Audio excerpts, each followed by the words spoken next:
सकते हैं 12 क्या है। प्रथम 6 धन पूर्णांकों में से 2 संख्याएं यादृच्छिक चुनी गई। मान लें कि x दोनों संख्याओं से बड़ी संख्या को व्यक्त करता है, तो यहाँ EX यानी माध्य ज्ञात करने के लिए कह रहा है ना जी। चलिए देखते हैं हम लोग यहाँ पर क्या कह रहा है कि प्रथम 6 धन संख्याएं। तो अगर हम लोग प्रथम 6 संख्या में से 2 संख्या चुनेंगे, लिख सकते हैं कि प्रथम 6 धन संख्याएं या धन पूर्णांकों में से 2 संख्याएं चुनने पर परिणाम क्या क्या हो सकते हैं। तो देखिए आप देखो 1 2 1 3 1 4 1 5 1 6 हो सकता है। फिर उसके बाद 2 1 2 3 2 4 2 5 2 6 हो सकता है। 3 1 3 2 3 4 3 3 नहीं ना होगा, 2 3 थोड़े है, 3 5 3 6 हो सकता है।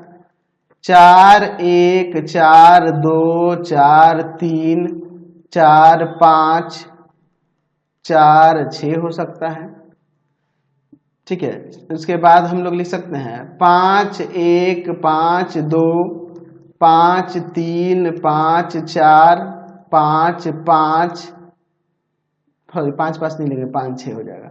6 1 6 2 6 3 6 4 6 5 ये हो सकता है। तो टोटल ये कितने हैं, 30 गो हो रहे हैं। ठीक है, अब देखिए अगर हम लोग बात करें यहाँ यादृच्छिक चर x की, तो x क्या है, ऊपर x किसको प्रदर्शित कर रहा है, x दोनों संख्याओं में से बड़ी संख्या को व्यक्त करता है। दोनों संख्याओं में से बड़ी संख्या को व्यक्त करता है। तो अगर हम लोग x के मान की बात करें तो यहाँ बड़ी संख्या में एक तो नहीं आएगा ना जी, कभी भी एक किसी भी पेयर में बड़ा नहीं हो रहा है। 2 आ सकता है, 3 आ सकता है, 4 आ सकता है, 5 आ सकता है और 6 आ सकता है। चलिए तो अगर हम लोग यहाँ पर बात करें x = 2 पर, तो 2 पर देखिए कहाँ कहाँ ये बड़ा हो रहा है, ये हम लोग इसमें देखेंगे। ठीक है, चलिए तो 2 पर इसमें देखिए ऊपर चार्ट में कहाँ कहाँ ये बड़ा हो रहा है। ठीक है, तो ऊपर यहाँ पे अगर देखा जाए तो 1 2 और 2 1 कहाँ गया, ये रहा। इन दोनों में ही आपका 2 बड़ा हो रहा है, बाकी सब में तो छोटा ही है। तो ऐसे आपके टोटल 2 परिणाम हो रहे हैं। 2 और बट्टा में 30 कट जाएगा, या काटो नहीं, ऐसे ही रहने दो, है ना, ऐसे ही रहने दो। काट भी सकते हो लेकिन हमें माध्य से मतलब है तो इतना ही रहने देते हैं। x = में 3 की बात करेंगे तो 3 कहाँ कहाँ बड़ा हो रहा है ये देखिए। तो 3 यहाँ पर 1 2, फिर उसके बाद 3 4 को परिणाम हो रहे हैं। तो यहाँ हो जाएगा आपका 4 बट्टा में 30। अगर हम लोग प्रायिकता बात करें x = 4 पर, तो 4 पर यानी कि 4 कहाँ कहाँ बड़ा हो रहा है, तो देख लीजिए एक के बाद 2 3 4 5 6 परिणाम ऐसे हो रहे हैं। तो इसका हो जाएगा 6 बट्टा में 30।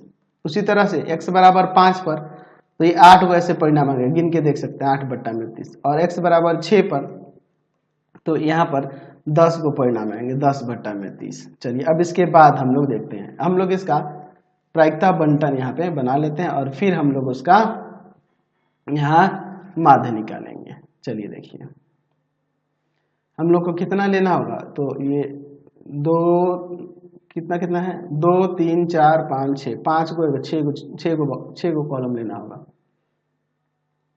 ठीक है, चलिए अब देखिए चरमान x और उनकी संगत प्रायिकताएं।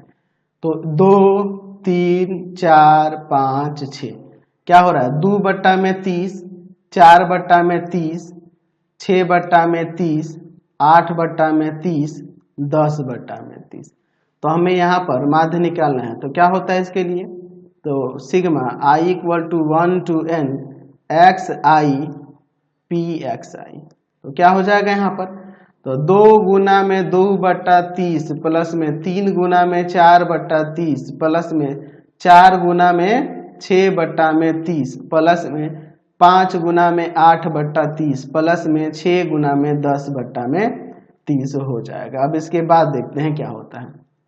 4/30, 12/30, 24/30, 40/30 और यहाँ पर 60/30।